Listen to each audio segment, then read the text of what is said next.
भाषा। इसे विकिपीडिया ने प्रकाशित किया है। संस्कृत भारतीय उपमहाद्वीप की एक भाषा है। संस्कृत एक हिंद आर्य भाषा है जो हिंद यूरोपीय भाषा परिवार की एक शाखा है। आधुनिक भारतीय भाषाएं जैसे हिंदी, बांग्ला, मराठी, सिंधी, पंजाबी, नेपाली आदि इसी से उत्पन्न हुई हैं। इन सभी भाषाओं में यूरोपीय बंजारों की रोमानी भाषा भी शामिल है। संस्कृत में वैदिक धर्म से संबंधित लगभग सभी धर्मग्रंथ लिखे गए हैं। बौद्ध धर्म तथा जैन मत के भी कई महत्वपूर्ण ग्रंथ संस्कृत में लिखे गए हैं। आज भी हिंदू धर्म के अधिकतर यज्ञ और पूजा संस्कृत में ही होती हैं। संस्कृत का अर्थ है संस्कार की गई, अर्थात बदलाव की गई। संस्कृत भाषा देवनागरी लिपि में लिखी गई है। धम्म लिपि में समय के साथ थोड़ा थोड़ा सुधार होता रहा। उदाहरण के लिए मौर्य का व गुप्त काल के शिलालेखों व अभिलेखों में शब्दों में थोड़ा फर्क दिखाई पड़ता है। अनेक शताब्दियों तक ये चलता गया तथा पाली प्राकृत भाषा से अनेक लिपियों का उदय हुआ, जैसे दक्षिण में तमिल, तेलुगु व उत्तर में बांग्ला, नागरी शारदा। 9वीं शताब्दी में देवनागरी लिपि का प्रचलन शुरू हुआ व 11 शताब्दी तक आते आते देवनागरी लिपि पूर्ण से विकसित हो गई। अगर बात करें संस्कृत भाषा की, चूंकि संस्कृत की लिपि देवनागरी है, अतः ये भी 9वीं शताब्दी के मध्य आई है। इससे पहले संस्कृत भाषा का कोई पुरातात्विक प्रमाण नहीं मिला व न ही कहीं इसका जिक्र है। अतः इससे सिद्ध होता है कि भारत की सबसे पुरानी भाषा प्राकृत पाली है व सबसे प्राचीन लिपि धम्म लिपि है। अगर देखा जाए सबसे प्राचीन भाषा व लिपि सिंधु घाटी सभ्यता की भाषा जो अब तक नहीं पढ़ी गई है। संस्कृत आमतौर पर कई पुरानी इंडो आर्यन किस्मों को जोड़ती है। इनमें से सबसे पुरातन ऋग्वेद में पाया जाने वाला वैदिक संस्कृत है, जो 9वीं शताब्दी के बाद रचित 1028 भजनों का एक संग्रह है, जो इंडो आर्यन जनजातियों द्वारा आज के उत्तरी अफगानिस्तान और उत्तरी भारत में अफगानिस्तान से पूर्व की ओर पलायन करते हैं। वैदिक संस्कृत ने उपमहाद्वीप की प्राचीन भाषाओं के साथ बातचीत की, नए पौधों और जानवरों के नामों को अवशोषित किया। भारत के संविधान की 8वीं अनुसूची में संस्कृत को भी सम्मिलित किया गया है। यह उत्तराखंड और हिमाचल प्रदेश की आधिकारिक राजभाषा है। आकाशवाणी और दूरदर्शन से संस्कृत में समाचार प्रसारित किए जाते हैं। कतिपय वर्षों से डी न्यूज द्वारा वार्तावली नामक अर्धहोरावधि का संस्कृत कार्यक्रम भी प्रसारित किया जा रहा है, जो हिंदी चलचित्र गीतों के संस्कृतानुवाद, सरल संस्कृत शिक्षण, संस्कृत वार्ता और महापुरुषों की संस्कृत जीवन रीतियों, सुभाषित रत्नों आदि के कारण अनुदिन लोकप्रियता को प्राप्त हो रहा है। इतिहास। संस्कृत का इतिहास बहुत पुराना है। वर्तमान समय में प्राप्त सबसे प्राचीन संस्कृत ग्रंथ ऋग्वेद है, जो कम से कम 2500 ईसा पूर्व की रचना है। व्याकरण। संस्कृत भाषा का व्याकरण अत्यंत परिमार्जित एवं वैज्ञानिक है। बहुत प्राचीन काल से ही अनेक व्याकरणाचार्यों ने संस्कृत व्याकरण पर बहुत कुछ लिखा है, किंतु पाणिनि का संस्कृत व्याकरण पर किया गया कार्य सबसे प्रसिद्ध है। उनका अष्टाध्यायी किसी भी भाषा के व्याकरण का सबसे प्राचीन ग्रंथ है। संस्कृत में संज्ञा, सर्वनाम, विशेषण और क्रिया के कई तरह से शब्द रूप बनाए जाते हैं, जो व्याकरणिक अर्थ प्रदान करते हैं। अधिकांश शब्द रूप मूल शब्द के अंत में प्रत्यय लगाकर बनाए जाते हैं। इस तरह ये कहा जा सकता है कि संस्कृत एक बहिर्मुखी अंतश्लिष्टयोगात्मक भाषा है। संस्कृत के व्याकरण को वागीश शास्त्री ने वैज्ञानिक स्वरूप प्रदान किया है। ध्वनि तंत्र और लिपि। संस्कृत भारत की कई लिपियों में लिखी जाती रही है, लेकिन आधुनिक युग में देवनागरी लिपि के साथ इसका विशेष संबंध है। देवनागरी लिपि वास्तव में संस्कृत के लिए ही बनी है, इसलिए इसमें हर एक चिन्ह के लिए एक और केवल एक ही ध्वनि है। देवनागरी में 13 स्वर और 33 व्यंजन हैं।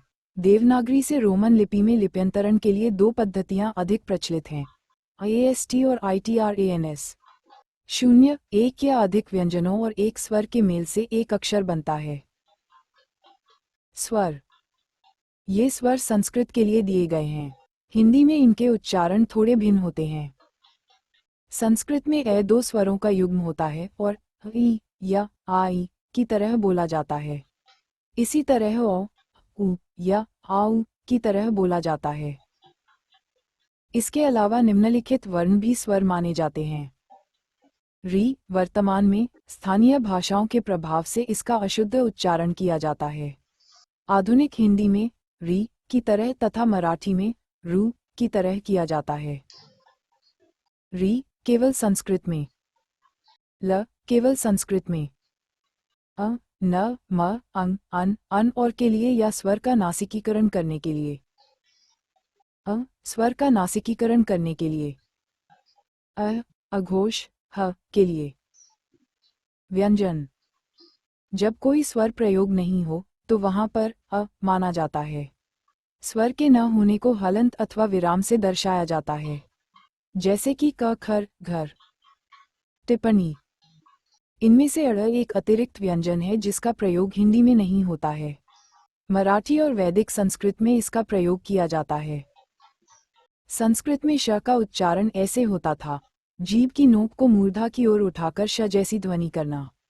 शुक्ल यजुर्वेद की माध्यन्दिनी शाखा में कुछ वाक्यों में श का उच्चारण ख की तरह करना मान्य था। संस्कृत भाषा की विशेषताएं।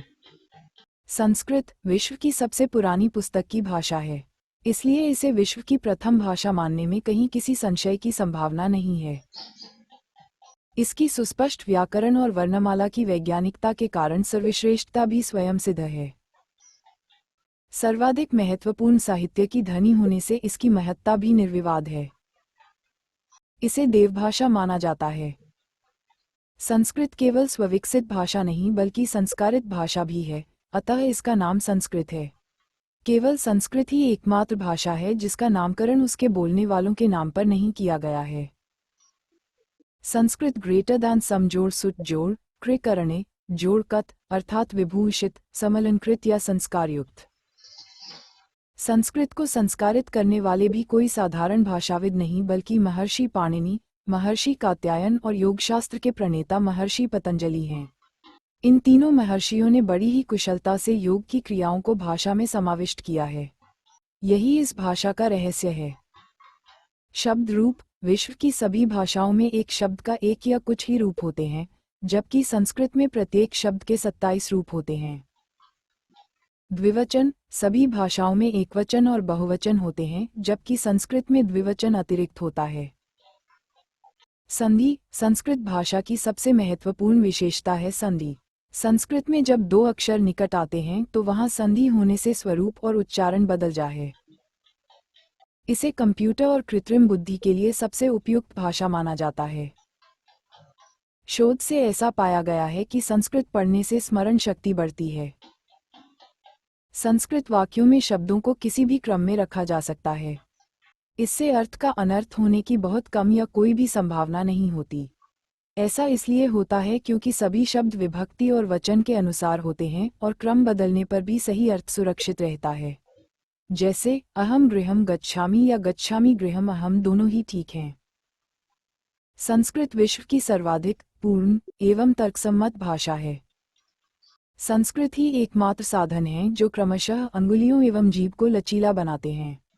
इसके अध्ययन करने वाले छात्रों को गणित, विज्ञान एवं अन्य भाषाएं ग्रहण करने में सहायता मिलती है। संस्कृत भाषा में साहित्य की रचना कम से कम 6000 वर्षों से निरंतर होती आ रही है। इसके कई लाख ग्रंथों के पठन पाठन और चिंतन में भारतवर्ष के हजारों पुस्तक के करोड़ों सर्वोत्तम मस्तिष्क दिन रात लगे रहे हैं और आज भी लगे हुए हैं। पता नहीं कि संसार के किसी देश में इतने काल तक, इतनी दूरी तक व्याप्त, इतने उत्तम मस्तिष्क में विचरण करने वाली कोई भाषा है या नहीं। शायद नहीं है। दीर्घ कालखंड के बाद भी असंख्य प्राकृतिक तथा मानवीय आपदाओं को झेलते हुए आज भी 3 करोड़ से अधिक संस्कृत पांडुलिपियां विद्यमान हैं। ये संख्या ग्रीक और लैटिन की पांडुलिपियों की सम्मिलित संख्या से भी 100 गुना अधिक है। निसंदेह ही यह संपदा छापखाने के आविष्कार के पहले किसी भी संस्कृति द्वारा सृजित सबसे बड़ी सांस्कृतिक विरासत है। संस्कृत केवल एकमात्र भाषा नहीं है, अपितु संस्कृत एक विचार है। संस्कृत एक संस्कृति है, एक संस्कार है। संस्कृत में विश्व का कल्याण है, शांति है, सहयोग है, वसुधैव कुटुंबकम की भावना है। संस्कृत गिनती। भारत और विश्व के लिए संस्कृत का महत्व। संस्कृत कई भारतीय भाषाओं की जननी है। इनकी अधिकांश शब्दावली या तो संस्कृत से ली गई है या संस्कृत से प्रभावित है। पूरे भारत में संस्कृत के अध्ययन अध्यापन से भारतीय भाषाओं में अधिकाधिक एकरूपता आएगी, जिससे भारतीय एकता बलवती होगी। यदि इच्छा शक्ति हो तो संस्कृत को हिब्रू की भांति पुनः प्रचलित भाषा भी बनाया जा सकता है। हिंदू, बौद्ध, जैन आदि धर्मों के प्राचीन धार्मिक ग्रंथ संस्कृत में हैं। हिंदुओं के सभी पूजा पाठ और धार्मिक संस्कार की भाषा संस्कृत ही है। हिंदुओं, बौद्धों और जैनों के नाम भी संस्कृत पर आधारित होते हैं। भारतीय भाषाओं की तकनीकी शब्दावली भी संस्कृत से ही व्युत्पन्न की जाती है। भारतीय संविधान की धारा 343, धारा 348 तथा 351 का सारांश ये है कि देवनागरी लिपि में लिखी और मूलतः संस्कृत से अपनी पारिभाषिक शब्दावली को लेने वाली हिंदी राजभाषा है। संस्कृत भारत को एकता के सूत्र में बांधती है। संस्कृत का साहित्य अत्यंत प्राचीन, विशाल और विविधतापूर्ण है। इसमें अध्यात्म, दर्शन, ज्ञान विज्ञान और साहित्य का खजाना है। इसके अध्ययन से ज्ञान विज्ञान के क्षेत्र में प्रगति को बढ़ावा मिलेगा। संस्कृत को कंप्यूटर के लिए सबसे उपयुक्त भाषा माना जाता है। संस्कृत का अन्य भाषाओं पर प्रभाव। संस्कृत भाषा के शब्द मूल रूप से सभी आधुनिक भारतीय भाषाओं में हैं। सभी भारतीय भाषाओं में एकता की रक्षा संस्कृत के माध्यम से ही हो सकती है। मलयालम, कन्नड़ और तेलुगु आदि दक्षिणात्य भाषाएं संस्कृत से बहुत प्रभावित हैं। यहाँ तक कि तमिल में भी संस्कृत के हजारों शब्द भरे पड़े हैं और मध्यकाल में संस्कृत का तमिल पर गहरा प्रभाव पड़ा। विश्व की अनेकानेक भाषाओं पर संस्कृत ने गहरा प्रभाव डाला है। संस्कृत भारोपीय भाषा परिवार में आती है और इस परिवार की भाषाओं से भी संस्कृत में बहुत सी समानता है। वैदिक संस्कृत और अवेस्ता में बहुत समानता है। भारत के पड़ोसी देशों की भाषाएं सिंगल, नेपाली, म्यांमार भाषा, थाई भाषा, खमेर संस्कृत से प्रभावित हैं। बौद्ध धर्म का चीन ज्यों-ज्यों प्रसार हुआ वैसे वैसे पहली शताब्दी से 10वीं शताब्दी तक सैकड़ों संस्कृत ग्रंथों का चीनी भाषा में अनुवाद हुआ। इससे संस्कृत के हजारों शब्द चीनी भाषा में गए। उत्तरी पश्चिमी तिब्बत में तो आज से 1000 वर्ष पहले तक संस्कृत की संस्कृति थी और वहां गैंगधारी भाषा का प्रचलन था। संस्कृत साहित्य। देश, काल और विविधता की दृष्टि से संस्कृत साहित्य अत्यंत विशाल है। इसे मुख्यतः दो भागों में विभाजित किया जाता है, वैदिक साहित्य तथा शास्त्रीय साहित्य। आज से 3-4 हजार वर्ष पहले रचित वैदिक साहित्य उपलब्ध होता है। संस्कृत ग्रंथ। इनके अतिरिक्त रसविद्या, तंत्र साहित्य, वैमानिक शास्त्र तथा अन्यान्य विषयों पर संस्कृत में ग्रंथ रचे गए जिनमें से कुछ आज भी उपलब्ध हैं। शिक्षा एवं प्रचार प्रसार। भारत के संविधान में संस्कृत 8वीं अनुसूची में सम्मिलित अन्य भाषाओं के साथ विराजमान है। त्रिभाषा सूत्र के अंतर्गत संस्कृत भी आती है। हिंदी एवं अन्य भारतीय भाषाओं की वैज्ञानिक तथा तकनीकी शब्दावली संस्कृत से निर्मित है। भारत तथा अन्य देशों के कुछ संस्कृत विश्वविद्यालयों की सूची नीचे दी गई है। ये भी देखिए। वैदिक संस्कृत। संस्कृत साहित्य। भारत